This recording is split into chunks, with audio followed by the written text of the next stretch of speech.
అధినేత పవన్ కళ్యాణ్ ఎక్కడి నుంచి పోటీ చేయబోతూ ఉన్నారో క్లారిటీ వచ్చేసింది.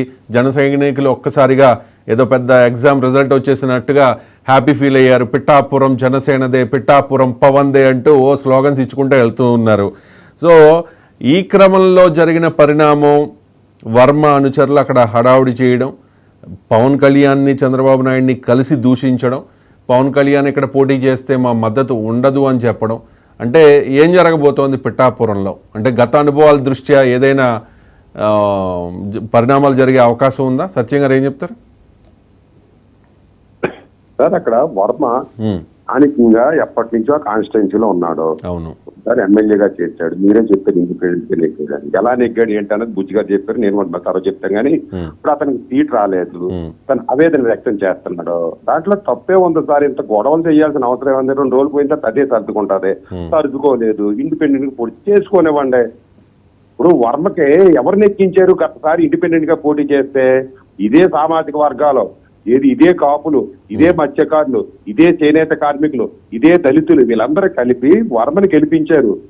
ఇవాళ వర్మని నెగ్గించేస్తారని ధైర్యం ఉంటే పోటీ చేసుకోమని అనివ్వండి. లేదు చంద్రబాబు నాయుడు మళ్ళీ మమ్మల్ని జైలు పెట్టుకుంటాడంటే పోటీ చేసుకోమని ఇవ్వండి. కానీ పెద్ద ఆందోళన పడాల్సిన అవసరం లేదండి. పవన్ కళ్యాణ్ గారు తన సెంటిమెంట్ అయితేనే, లేదా తూర్పుగోదావరి జిల్లా తనకు అండగా ఉంటుందని అయితేనే, లేదా నేను తూర్పుగోదావరి జిల్లాకు అండగా ఉంటానంటే అయితేనే అతను పోటీ చేశాడు. ఒక పులివెందుల గురించి డిస్కషన్లు ఉండవు. జగన్మోహన్ రెడ్డి గారి పులివెందుల గురించి, చంద్రబాబు నాయుడు పోటీ చేసే కుప్పం గురించి డిస్కషన్స్ ఉండవు. అదే ఒక పవన్ కళ్యాణ్ ఎక్కడ పోటీ చేసినా డిస్కస్ అయిన కొంపలు మునిగిపోయినట్టు పోతాయి. ఒక 10,000 పోతాయి, 10,000 వస్తాయి. అదృష్టం ఎవరు ఉంటే వాళ్ళు నెగ్గుతారు. దానికి ఏముంది? ఇప్పుడు ఇది పెద్ద ప్రమాదం కాదు సార్. నేను ఈ విషయం చెప్పదలుచుకున్నది ఏంటంటే, ఇప్పుడు వైసీపీలో ఉన్న మిత్రులు నాకు నిన్నటి నుంచి మెసేజ్ పెట్టి ఫోన్లు చేస్తుంటారు. ఒక వర్మ వల్ల ప్రమాదం కాదండి, ఒక దూరంపూడి చంద్రశేఖర్ రెడ్డి వల్ల ప్రమాదం కాదండి జనసేనకి. ఈ వైసీపీలో ఉంటూ లేదా మరొక పార్టీలో అదేంట్రా ఇలా చేశారు, చాలా తప్పు చేస్తున్నాడు కదా చంద్రబాబు, రెచ్చగొడుతున్నాడు చూసారా? అటువంటి వ్యక్తులు దూరం చేయండి. అటువంటి వ్యక్తుల యొక్క పోస్టులు డిలీట్ చేయండి. అటువంటి వ్యక్తులు బ్లాక్ చేయండి.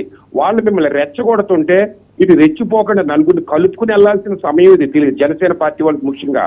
చంద్రబాబు నాయుడు మోసకారుడా లేదా హరిశ్చంద్రుడా అంటే అందరికీ తెలిసిన చంద్రబాబు నాయుడు మోసకారుడే.